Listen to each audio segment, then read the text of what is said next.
අපගේ ඊළඟ ප්‍රධාන ප්‍රමුඛතාවය වන්නේ මේ ව්‍යසනයට ලක් වූ රට කෙටි කාලීනව මධ්‍ය කාලීන සහ දීර්ඝ කාලීන ලෙස ගොඩනැන්වීමයි. මිල කළ නොහැකි ජීවිත අපිට අහිමි වුණා. තවමත් ගණනය කළ නොහැකි භෞතික සම්පත් අපිට අහිමි වුණා.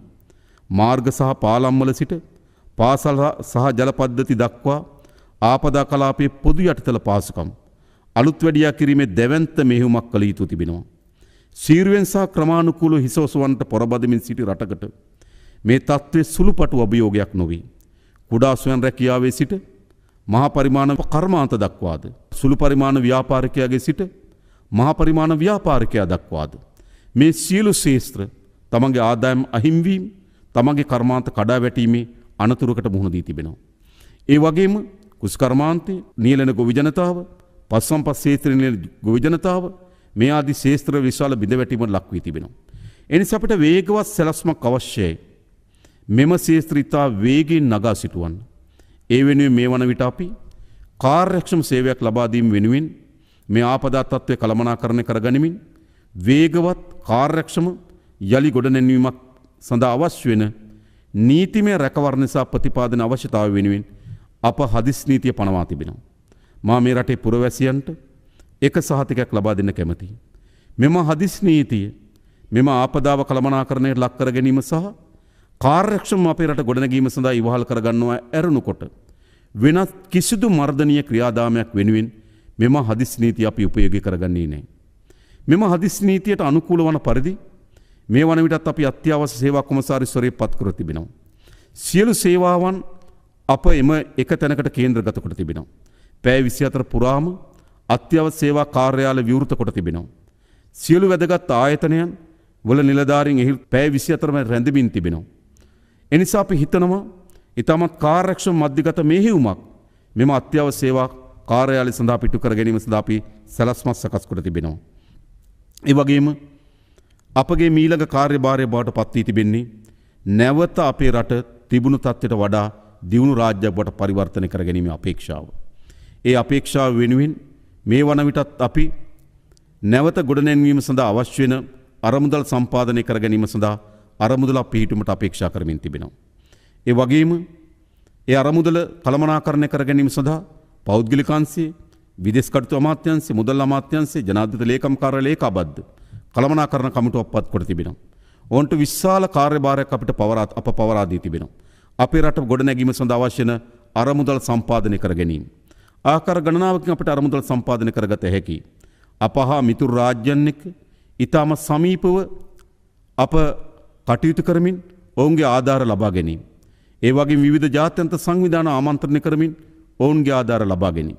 ඒ වගේම දේශීය ව්‍යාපාරිකයන් ආමන්ත්‍රණය කරමින් කර්මාන්තකරුවන් ආමන්ත්‍රණය කරමින් ඔවුන්ගේ ආධාර ලබා ගැනීම. විශේෂයෙන්ම මේ වෙලාවේදී ශ්‍රී ලංකාවෙන් පිටත ජීවත් වෙන ශ්‍රී ලාංකික පුරවැසියන් මේ ආධාර ලබා දීම සඳහා විශාල වෙහෙසක් සහ විශාල කැමැත්තකින් යුතුව කටයුතු කරමින් තිබෙනවා. අපි ඔවුන්ට අවශ්‍ය වෙන සහාය ලබා දෙන්න කටයුතු කරලා තිබෙනවා. නිසා අපි හිතනවා අපි ශක්තිමත් අරමුදලක් ගොඩනැගිය යුතුයි මෙම ව්‍යසනයෙන් ගොඩ ඒම සඳහා. ඒ අරමුදල සම්පාදනය කර ගැනීම සඳහා අවශ්‍ය වෙන කටයුතු අපි සකස් කරලා තිබෙනවා. ඒ වගේම අප සියලු ආයතන වෙත දැනුම් දී තිබෙනවා. ඔබගේ ශේෂ්ත්‍ර මුහුණ දී පින අර්බුදයේ ප්‍රමාණය ඒ නැවත ගොඩනැගීම සඳහා අවශ්‍ය වෙන ප්‍රතිපාදනයන් පිළිබඳව ශක්තිමත් ලැයිස්තුවක් සකස් කරන්න කියලා. අපි දන්න බොහෝ විට අපේ රට මුහුණ දෙන තත්ත්වය තමයි නිවැරදි දත්ත සහ නිවැරදි තොරතුරු නොමැතිවීමේ ප්‍රතිවිපාක වලට අපි මුහුණ දී තිබෙනවා. මෙම අර්බුදයෙන් ගොඩ එන්න නම් අපට නිවැරදි දත්ත සහ තොරතුරු අවශ්‍යයි. වාරිමාර්ග දෙපාර්තමේන්තුව තමන්ගේ දෙපාර්තමේන්තුවට අයත් වාරිමාර්ග පද්ධතිය ඇති වී තිබෙන හානිය සහ ඒ නැවත ප්‍රතිස්ථාපනය කිරීම සඳහා අවශ්‍ය වන අරමුදල්. කුෂිකර්ම දෙපාර්තමේන්තුව ගොවි ජනතාවගේ කුෂිකර්මාන්තයට අත්වී තියෙන විනාශය ඒ නැවත ගොඩනැගීම සඳහා අවශ්‍ය වන අරමුදල් ප්‍රමාණය මේ ආදී හැම ශේෂ්ත්‍රයකම දැනුම් දී තිබෙනවා. ඔබගේ ශේෂ්ත්‍රය යාලි ගොඩනැංවීමේ වැඩපිළිවෙලත් ඒ වගේම එම වැඩපිළිවෙල ක්‍රියාවට නගාවීමට අවශ්‍ය වන ප්‍රතිපාදනත් අපිට ඉතා ඉක්මනින් දැනුම් දෙන්න කියලා. ඒ අනුව අපිට ඉතා වේගවත් සංවර්ධන සැලැස්මක් කරහා අපේ රට යලි ගොඩනැගිය හැකිව තිබෙනවා. අපට රටක් ලෙස දීර්ඝ කාලීන ඉලක්ක ජය ගැනීමට එකට ජීවත් වීමට බලකල අවස්ථා ඉතිහාසය විසින් මගහැර ඇති අතර මෙවරය මග නොහැරෙන තැනට පත් කිරීමේ අදිෂ්ඨානය අපි තුල තිබෙනවා.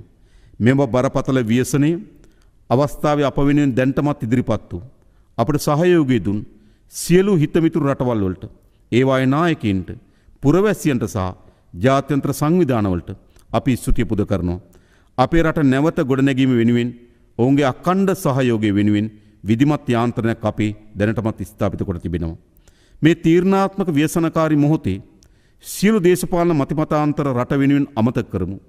ජාති, ආගම්, පක්ෂ, පාට භේද වලින් තොරව එකට එක්වෙමු.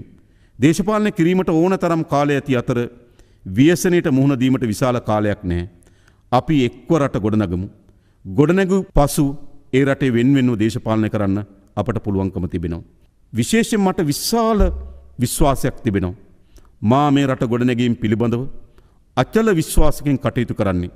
මා අපේ රටේ පුරවැසියන් කෙරෙහි විශ්වාසය තබනවා. මා අපේ රටේ ත්‍රිවිධ හමුදාව, පොලිසිය ඇතුළු රාජ්‍ය සේවය කෙරෙහි විශ්වාසය තබනවා. මා මේ රටේ කර්මාන්තකරුවන්, ව්‍යාපාරිකයන් කෙරෙහි විශ්වාසය තබනවා. මා මේ රටේ බුද්ධිමතුන්, නව නිපැයුම්කරුවන් කෙරෙහි විශ්වාසය තබනවා. මා අපේ රටෙන් පිටත ජීවත් වෙන විදේශගත ශ්‍රී ලාංකිකයන් කෙරෙහි විශ්වාසය තබනවා. ඒ වගේම මා අපට හිතමිතුරු රාජ්‍යයන් කෙරෙහි අපි විශ්වාසය තබනවා. ඒ විශ්වාසය සහිතව මේ රට ගොඩනැගිය හැකි කියන දැඩි විශ්වාසකින් යුතුව අප මෙම කාර්යභාරයට මැදිහත් වී තිබෙනවා.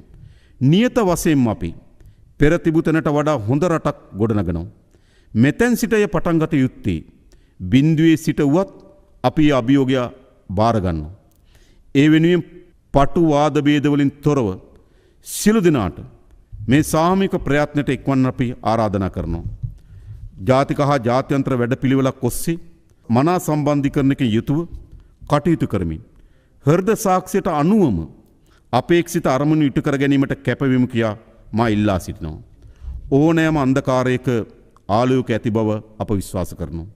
මේ අඳුරු දිනයන් පහව යන බවත් අප විශ්වාස කරනවා. එනිසා අප එකාවන්ම නැගී සිටිමු.